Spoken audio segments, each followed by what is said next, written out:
What's happening in my city, the city of Chicago? We know that there's a showdown, hoedown between the Trump administration, J.B. Pritzker, as well as including Mayor Brandon Johnson's administration. Now, if you tuned in for Friday night, you saw I had a great sit down with commentator Nick Thompson, including as well as Jamal Green. Look, let's be clear on this, folks. Chicago is going to be an active site, both politically, socially, and everything else in between. And there's a No King's March that is scheduled for October 18th. Chicago being a war zone, yeah, I could see it happening in more ways than one, not only through the violence in the streets and the ICE raids and the gang warfare, but also with politics and with social media. Chicago is going to be a frontline city, whether you like it or not. This is going to happen. And no, I take no joy in saying this, and I am not trying to be arrogant and say that all of the city is going to be aflame in chaos. But there's a showdown happening. And I'm tired of people pretending that, oh, yeah, there's some nice safe spots in the city. Yes, there are safe spots in Chicago. There's wonderful tourist locations. And I want everyone in the city, from the north side to the south side and everywhere else in between, to live a beautiful life. But I'm not going to sit here on this channel and say that everything is going to be okay when it's not. And I've been giving this warning for quite some time. And I'm not going to be like any other commentators, see, like, well, see, I told you so. And it's more like, oh, God, I was right about this. We better put a pause to this before things get worse. Okay? It's like that scene from Jurassic Park. And I don't care how many times I sound like a broken record. When the T-Rex walks out, what does Ian Malcolm say? I hate it when I'm right. And yes, I hate it that I'm right on this. Chicago can and will be a war zone if people don't put a pause to actions. But that's not going to stop. We're seeing ICE detain and raid into people's homes. We're seeing these detentions happening in the streets. And while, yes, there are criminals and bad guys, and I don't want criminals and bad guys to be on the streets, there seems to be no communication between the Pritzker administration, Brandon Johnson administration towards the Trump administration, to which led to this conversation between George Stephanopoulos of ABC News to Vice President J.D. Vance on how Pritzker failed to do his job. Now, is J.D. Vance calling for J.B. Pritzker to be arrested? No. He's just saying it seems criminal, which, Mr. Vice President, I don't want to sound like a smug expert, but, Chicago is known for its history of corruption. And if anything, if you really want to deal with the criminality in Chicago, get the FBI, ICE, and the National Guard to do a reenactment of the Blues Brothers scene where they're surrounding City Hall. That's where the problem's at. It's in City Hall. Yes, there's crime on the street corners. Yes, because I remember looking at the live stream chat when I was on Jimmy Dore's show. Like, oh well, you want us to ignore the crimes on the streets? No. But go to the main source. Go to City Hall. That's where it's at. Any Chicagoan with a functioning brain cell will tell you all the problems are in City Hall. All right. Hey, it's the truth. It's the truth. Let's go and play this video. Governor Pritzker is our next guest. President Trump has said that he should be in jail. Do you think Governor Pritzker has committed a crime? Well, I think Governor Pritzker has certainly failed to keep the people of Illinois safe. And it's interesting to me, Governor Pritzker will talk a lot, I'm sure, about how bad Donald Trump is, about how bad I am, and about how bad the administration is. He is the governor of a state that where its biggest city has murder rates that rival the most violent places in the third world, George. Why is he so mad at Donald Trump for trying to keep Chicagoans safe? He should be mad at the criminals that he has failed to keep at bay. We're trying to help him, and we're trying to help the residents of his biggest city. I wish that he would let us, because he certainly isn't doing the job himself. I asked if you agree with President Trump that Governor Pritzker has committed a crime. Well, I think that Governor Pritzker has allowed a lot of people to be killed in the city of Chicago. And we're going to rewind this. It's more than just Pritzker. It's more than just Brandon Johnson. There's been a lot of mismanagement, all right? To put all the onus on Pritzker and Brandon Johnson, that's not fair to do. They have their own share of responsibility. But you got to look at also their predecessors and also the situation that happened. Okay. And in regards to governors, we've had worse. I know. I'm already hearing people type in the comment section about JB Pritzker, like, oh, he's done this. I know. I'm not going to argue.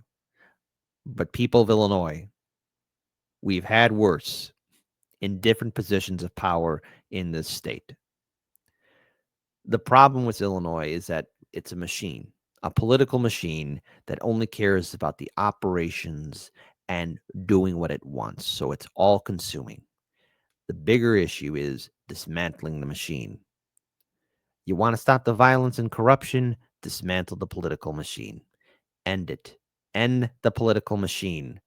You want to stop the violence in the streets? You got to go to where the beating heart is at, City Hall in Chicago. Simple. Now,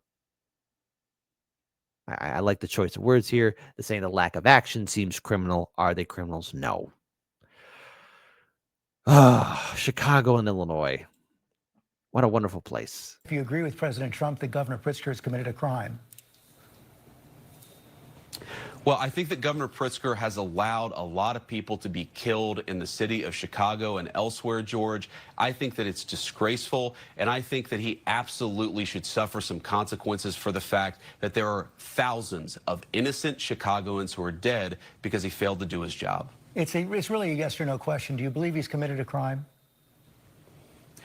George, you're going to keep on asking this question. I'm going to keep on telling you that Governor Pritzker has failed to do his job. He should suffer some consequences. Whether he's violated a crime, ultimately, I would leave to the courts. But I certainly think that he has violated his fundamental oath of office. That seems pretty criminal to me. I'd leave it to a judge and jury to decide whether he's actually violated the crime. Okay. Again, George Stephanopoulos is trying to hit him with the gotcha questions. When it comes down to Pritzker and Mayor Brandon Johnson, I think more of the blame should go on the previous Chicago mayors. Okay. If we want to talk about violence in the city, you look at the previous mayors. Not only was Brandon Johnson, Lightfoot, and Rahm Emanuel. Okay. You got to look at how the system has been laid up, how it's been formulated, and everything that's been presented before us for all these years that we have been seeing this administration in the city of Chicago and what its other predecessors have done. When it comes down to calling politicians criminal, I mean, come on. At this point, Congress has a low approval rating. Cockroaches and STDs have a higher approval rating than Congress. And in Illinois, one day reach out to your friends here, if you have friends in Illinois or in Chicago, and ask them how they feel about their politicians. Oh, yeah, it's going to be so therapeutic for them to tell you how they really feel. But here's a response from JB Pritzker. You just heard Vice President Vance. He didn't directly answer whether he agreed with President Trump that you've committed a crime, but what he did say was it seems pretty criminal to him, your behavior. What's your response? Well, you just heard a tidal wave of lies from the Vice President of the United States. It's a bit shocking, and you heard over and over again him just making things up on national television with you. You know, there's a reason why the judge here in federal court said that the administration lacks credibility, and why even the Nobel Prize Committee chair said that the administration lacks integrity. This administration, led by a 34-time convicted felon, is threatening to jail people that are their political opponents. They're making things up to go after people. We're seeing it day in and day out. And the fact that he's made a threat against me, I'm not afraid. I'm going to stand up for the people of my state. And we've got to all stand together, because there is truly unconstitutional actions that are coming out of this administration, coming at the states and the people of the United States. And all of us, Democrats and Republicans, need to speak out about it. I want to pull up this message here from Sunny Day. When people point fingers, I'm sure there's corruption. But when someone says we're just going to keep Israel like a friend, but point at Chicago, it's hard to take these politicians seriously. Absolutely. Absolutely. Absolutely. Too many JDs, not enough for the narrative. So look, when it comes down to the city of Chicago and what we're living with, what we're dealing with, when the city is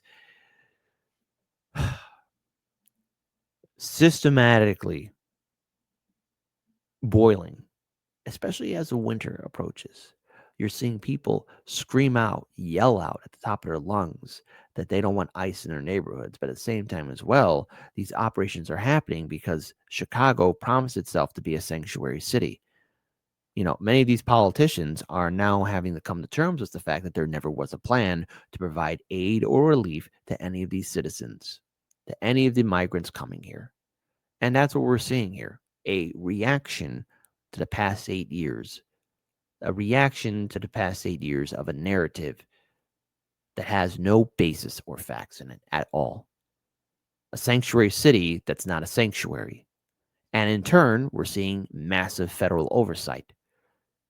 I am very concerned about where this is going to lead us, because now you have leading officials at the state and federal level engaging in conflicts where they're not wanting to sit down or speak to one another. And there's going to have to be a communication between Governor J.B. Pritzker and Donald Trump, and in turn, also including Mayor Brandon Johnson, because if there isn't a sit down, emotions are going to continue to run up high. People are still going to be combating one another, and we're going to see these operations with ICE continue to intensify.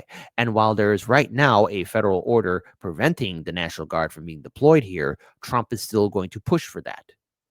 He's calling right now for 300 National Guardmen to be deployed here in Chicago or in Illinois, Greater Illinois. Besides that, 300 can rise up to 3,000, and 3,000 can rise up to 30,000. Are we going to have the National Guard patrolling through the streets in Chicago? I hope not. I don't want there to be checkpoints or guard positions everywhere in the city. But if that's what it's getting to, fine. Yes, there is violence. I will not deny it. But at the end of the day, if people don't have a real constructive plan, everything comes to an end. And in the aftermath of this, if no one has a plan, it's going to get worse. And how do I know? Because when I asked about the sanctuary cities a long time ago, there was no plan. And this is where we're at because there wasn't a plan.